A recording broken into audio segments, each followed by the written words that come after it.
Hello, everyone. My name is Graham Howitt, and I am going to be sharing with you my experience over the last few weeks handing out the book The Great Controversy to the members of the public in Aberdeen. Now, last week I handed out some books, and the week before I handed out some books.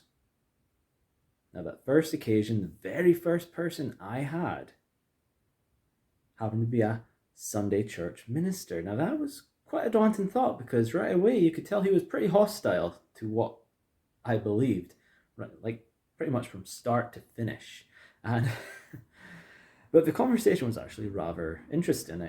I feel it will have been a blessing in some form to him, at least to get him to think about the subject, about the Sabbath day. We discussed the Sabbath specifically anyway, and he did try and change the topic, to another subject about what we believe, but I managed to keep him to it because if they try and throw too many things at you, they overwhelm you and you can't actually throw the questions that you'd like to throw at them. So it's not a debate. It's not about winning at all. It's just about trying to get them to think about what the Bible teaches, and that was my aim in the conversation. One of the things one of the questions I posed to him was in regards to the back-to-back Sabbath. What is a back-to-back Sabbath? Basically, if Sunday suddenly became the Sabbath day after Christ's resurrection, it's going straight from the seventh-day Sabbath onto a first-day Sabbath, the Sunday. What does that mean? It means there's no 6 days of work prior to that first Sunday Sabbath. You'd have to rewrite the fourth commandment because in it tells us 6 days shalt thou labor, and then you shall rest. Here you're resting first and then laboring, aren't you? So he didn't like me questioning him about that. He didn't admit anything, but just getting him to think about it, and he could be thinking about this maybe for months. He could be thinking about it for years, and maybe one day he'll be convicted to the point where he'll act upon the truth and actually keep the true Sabbath. So I hope and pray that that's the case. But I thought things with that very first person being a Sunday church minister, I actually thought it was just going to be a bad day. But it actually went really well. I got out all my books, and I didn't have that many with me. I only had maybe like at most 15 books, I'd say, Great Controversy books. But no, it took about an hour to get those out, and I was so pleased that God helped me do that and got me through it. So I thank God for doing that. And last week was also a big blessing. It took actually a lot longer to give out 15 books. It was like a couple of hours maybe to do that.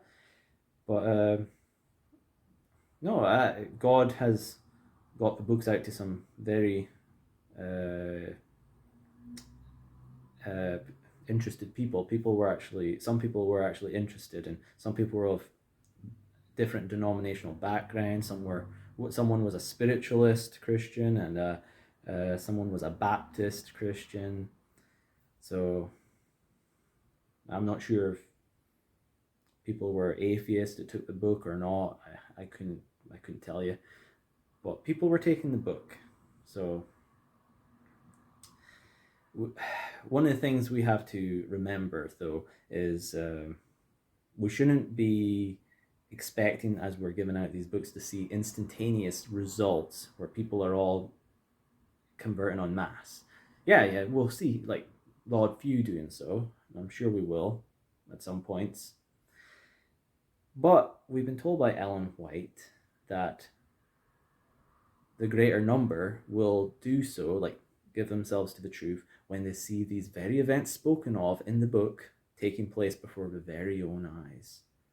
And when they start seeing national Sunday laws taking place, they will side with the remnant and keep the Ten Commandments as God has written them. And those will be truly exciting times. It will be during the loud cry that will be sounded by the remnant church. So I just want to encourage you all with this short video about my experience. And God can use us to help reach other people. And it's not us that helps save people. At the end of the day, it's God who draws people to himself. And we can just be partakers in the work. We can get out there and be part of that great commission that Christ has given to us. Just do something for the Lord, and hand out literature. You can share short video messages with people. You can post a post online. Just if you can find anything to do for the Lord, and you've got a chance to do so, try and do your best, through Christ's strength, of course.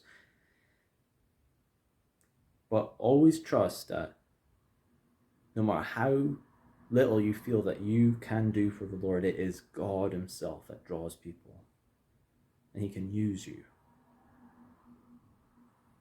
So trust in the Lord Jesus Christ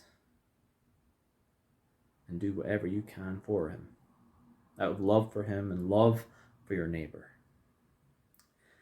So thank you for listening to this short video of mine about my recent experience, and God bless you.